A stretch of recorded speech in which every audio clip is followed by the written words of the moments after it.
আসসালামু আলাইকুম viewers.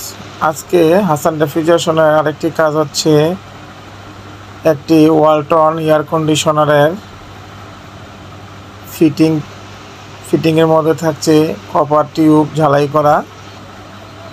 Copper টিউবকে ওয়ার্লিং করে এই যে আমরা ইনডোর থেকে যে লাইনটি এসেছে এই লাইনের মধ্যে আমরা কপার টিউবের একটি লিকেজ আমরা ঝালাই করে নিতেছি।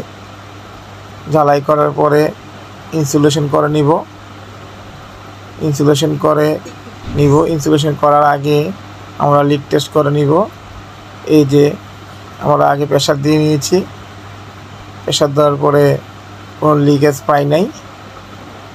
আল্লাহ চাহে আমরা এসিটিকে সঠিকভাবে ঠান্ডা আনার জন্য যে প্রক্রিয়াগুলো করা দরকার সবগুলো আমরা করেছি।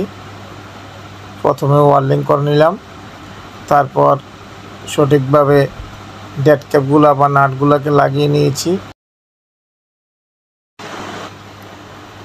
এখন ফিল্টারটিকে সেটিং করে নিতেছি। ফিল্টারটি আমরা আগে সার্ভিসিং করে নিয়েছি, পরিষ্কার করে তারপর ফিল্টারটিকে লাগিয়ে নিতেছি ইনডোরের মাঝে।